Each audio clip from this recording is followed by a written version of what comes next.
Most agents are too disorganized. They called once and they didn't answer the phone. And so then they forget to book that second appointment and then they drop off.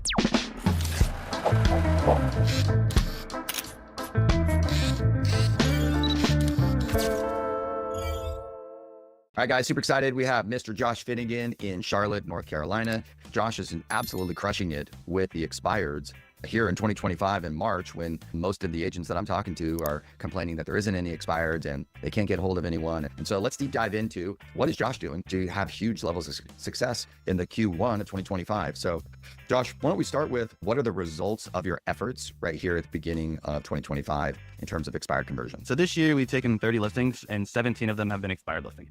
Nice. Awesome. One of the questions that I have is what percentage of those expired, and you can just give me a rough estimate, are new calls since the beginning of the year? I called them today. They expired last night. I called them today. I got an appointment versus some of the expireds that you've been following up on. I don't think I've ever asked you that. We did a kind of deep dive into 2023, mid 2024. And what I found was about 30% of the people that we ended up listening to expired were within the first week of them expiring. 30% were in the first 3 months. And then 30% was like 3.5 months plus a follow-up. Yep. Pretty consistent as far as a decent portion of them are newer, but a lot of them are in the follow-up. So I don't have the numbers on exactly the 17 I got this year, but I would assume it's right around the time. Yeah, awesome. My dad used to say that 70% of your listing appointments would come from lead follow-up. And it's funny that actually you're pretty close to that ratio right now with you. I've had a lot of success in waking up at 5 a.m. and working out. It gets you up and ready. If I don't work out at 5 a.m., then a lot of times I just can't wake up and I end up sleeping a little bit farther. So wake up at 5 a.m., get prepped, get ready, get in the office by 7:30, and then you're on the dialer by 8. And if you do that, first of all, you get your workout out of the way because you're good to go for the rest of the day, but you're in the office early enough to where you have no excuse to be on the phone dialing. And the biggest thing is you can't let things leak into your day. Anything that you're doing throughout your business, the more busy you get, fires, other things like that, all of that can wait till after 10, 100%. So like, I don't answer my phone call. I don't talk to clients. I'll text them and say, hey, I'm in a meeting. I'll call you back afterwards. And even during my listing appointments, I'll say, hey, a lot of times, like I'm on the phone prospecting. If you call me Monday through Friday, 8, 10, I'm not going to answer, but I will call you back afterwards. So you set the proper expectations and just don't let anything get in the way, because that's the most important time of the day. Yep, that's right. Thank you for sharing that. Just so people have some more clarity, the first Mojo call is going to be the brand new expireds. That's what I would assume. And then this second layer of calls, that group, or it's probably like a tag or a category, would be the newest week's expired. You're calling them a second or a third time. So group one is today, and then that after today goes into a second group, and then you call that second group, I'm assuming. Can you mechanistically explain a little bit of how that works so people can have a better understanding of that? So I use Mojo Dialer, I use a triple line dialer. There's drawbacks to a triple line dialer. You have a slight delay whenever they pick up the phone and you talk to them, which is unfortunate, but it is a numbers game. So I would rather take that unfortunate than call all these numbers. So I want to hit the brand new expires 3 times in a row with 3 different phone numbers, because this game is a lot about skill, but a lot of it is about luck as well. What I mean by that is seeing people relist, and I've called them 20 times. They failed to sell. I called them 20 times. I never got a hold of them, but somebody did. They got them at that random time during the day. They answered the phone. They're the ones that got the phone call answered. So they're the ones that talked to them and got the lead and got the listing. So there is a bit of luck in this. That's why I want to call them 3 different times, 3 different phone numbers. And you want to make sure that they're not getting spam likely attributed to the phone number, because your contact rate will decrease. So the first 2 of them, I just put in the brand new expired. So I only go the ones of that day. So I hit them twice in a row. And then I changed my Mojo Dialer settings to go back like a week or 2 weeks just for the qualified expireds, and try to hit those on the 3rd round. So the 3rd round, I get the new expireds, and then it just keeps going. Got it. For the qualified. Yep, 100%. We do a quick little role play. So I'll be the expired. You just call me, and let's just do a quick roll. Hello, is this the owner of the property over on 123 Main Street?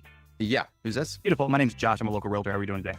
I've been getting a lot of calls from agents, so just want to let you know right away that we're probably going to take a little break. Hey, no, I could definitely appreciate that. I know you got a lot of calls as well. It could definitely be monotonous. I know you know by now your home's no longer listed for sale and you're on for 6 months. So you're saying you're taking a little bit of a breather? Yeah, we're just going to take a little break. So if you want to give us a call back in a couple months, that'd be fine. Fair enough. No, I could definitely do that. I was just actually reaching out to you. I was a little surprised the home did not sell when you had it listed on the market. Obviously, the plans have changed. So we're just trying to refigure out what the new plan is. Hey, I get that. That makes sense. Just out of curiosity, where were you thinking about moving to? We were really looking to get down over to Texas. Oh, okay, nice. Texas. What was taking you over to Texas? There's some family and some stuff that we need to accomplish over there. Obviously, we're just going to rethink that. I'm not sure if now is the good time to sell. So we might be looking at maybe coming back on the market in the summertime. Okay, fair enough. So it sounds like the goal is still to get to Texas. Is that correct? We're going to go to Texas for sure. Fair enough. I love that. If you could wave a magic wand and everything just aligned, ideally, when would you want to be in Texas? I would have already liked to have been there. It is what it is. Gotcha. Okay, fair enough. I'm guessing 6 months ago. Is that right? When you put the home on the market? Yeah, 100%. Yeah. That definitely makes sense. And the reason I was calling is because I specialize in properties that failed to sell the first time around, and your property popped across my desk today. And I noticed a lot of things that I would have done differently in the marketing and sale of your home. Just out of curiosity, did you have a lot of activity? Not enough. Honestly, Okay. I don't really know what happened. It seemed like maybe the market or the election or whatever, just a holiday is basically the only thing that I can think of that caused it to not sell. So that's why we're just thinking maybe we'll just do it in the summertime. Okay, fair enough. So you just think the market wasn't allowing your home to sell, is that correct? That's what you tell me. I can appreciate that. And the reason I was asking that is I sold 81 homes last year. My average days on market for my clients were 8 days. So I know homes are selling. Now, you are right. There are a few more homes for sale. And a lot of times you have to have a little bit more of a proactive approach to selling. But a lot of homes were selling. So that's why I was a little surprised. Have you ever considered revisiting and resurveying your options, touching base with a realtor that can actually get your home sold? A little bit more of a proactive marketing strategy? We're open to that. We've already talked with one other agent who seems pretty good. We're going to explore our options definitely moving forward. If you want to give us a call back a couple months, maybe we can.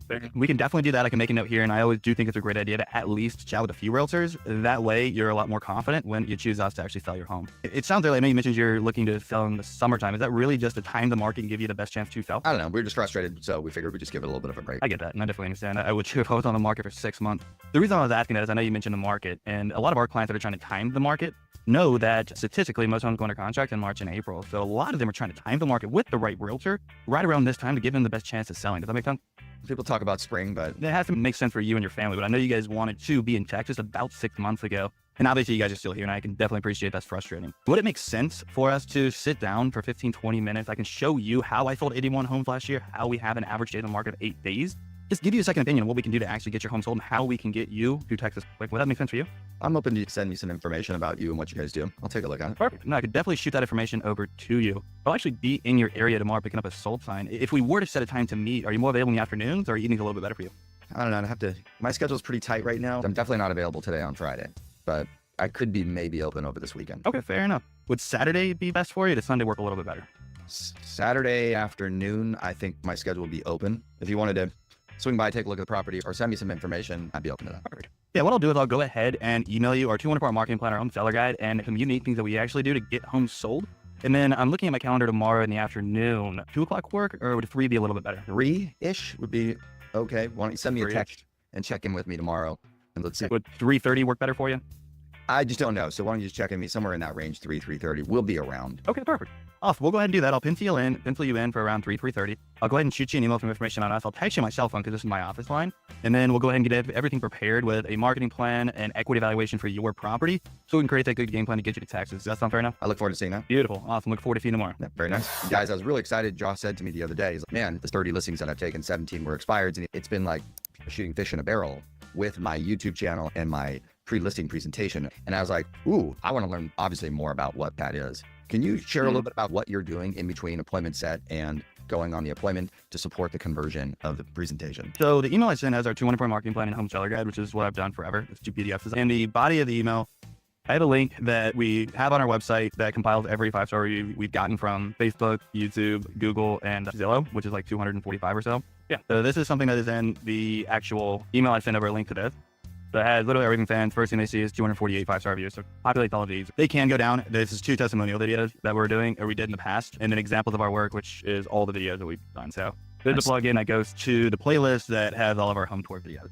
Now I send a link to that, and I may also, depending on the listing, we've done a lot of home tours now. I want to find one that's closer to them. So one of my suburbs is like Steel Creek. If they're in Steel Creek, I'll send them this one. So Steel Creek, this was in the Waxhaw. So within Waxhaw, like, hey, this is the home we just sold down the street. It's just filled this out. So I'll add that in the email, but I also text them on my cell phone because I don't use my cell phone to dial. No one should, because then your cell phone starts showing up and likely that's not good. Yeah. So when I text them to follow up, hey, this is Josh. This is my personal cell. Super excited to meet with you. I just emailed you our 200-point marketing plan and home seller guide. But in the meantime, feel free to visit our website and see 200 plus 5-star reviews from our past clients. And I send a link to this thing. Then I'm also just, hey, check out some of the ways we market differently. And then in the text as well, I'll send them YouTube videos, homes we've done in the past, geographic locations. The last thing is I want to do is set a objection to myself. I did a video in Waxhaw, which is not close together whatsoever. I don't want to send the Waxhaw video to them. Mooresville, they're like, oh, this guy has no idea what I'm doing. They're like, no idea our area. He's a Waxhaw agent. So I try to get it as close to them as possible.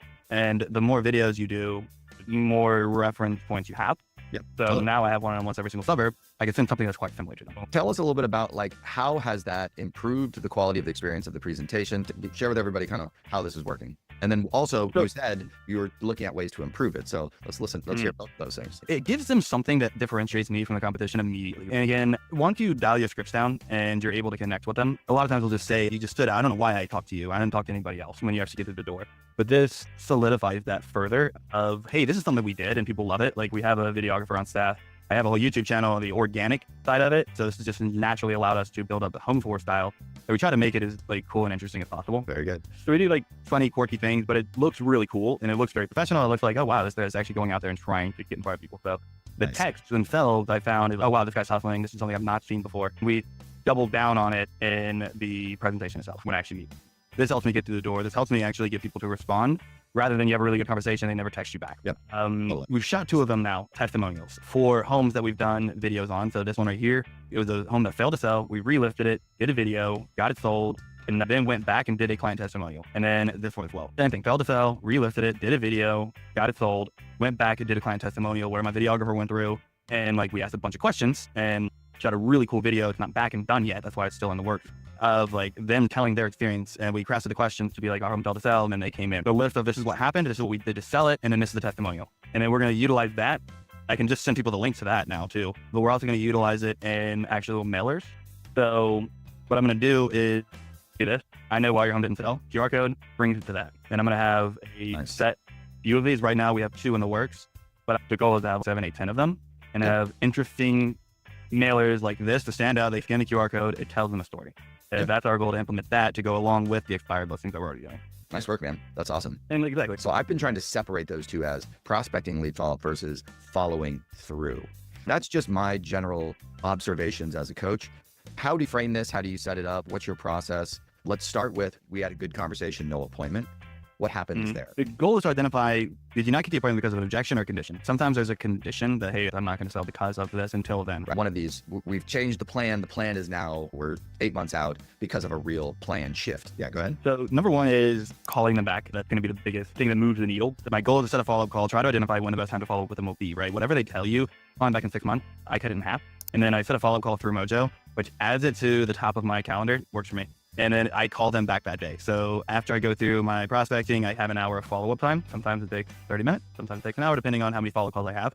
But you just want to stay consistent and actually calling them over and over again. Got a $2.5 million listing that I first talked to in 2021, and then they ended up listing with me last year. And we're under contract with a developer, going to be closing at the end of this year. But literally, the farther you go from when they actually expired, less and less people actually call. And I've got a lot of people I didn't have to interview before. Like, they just like, yeah, dude, you're the only one that still calls me. And what do you? You're obviously hungry. You have a follow-up, so let's go. I agree with that. Like, that is like the funniest fundamental. It's like he or she who actually just follows through with the commitment that they had with customer usually earns the business, because most agents are too disorganized, or they get in their head. They called once and they didn't answer the phone. And so then they forget to book that second appointment and then they drop off. So it's he or she that actually follows all the way through, usually earns the business. So one thing you just said, and I've seen your calendar because before, so you basically created in a Google Calendar, you say, hey, follow up with David Manzer on March the 20th. Boom. Yeah. So let's take a quick look. And then what's the relationship between that and Mojo, between you're going from your calendar stack to Mojo? Like, how does that work?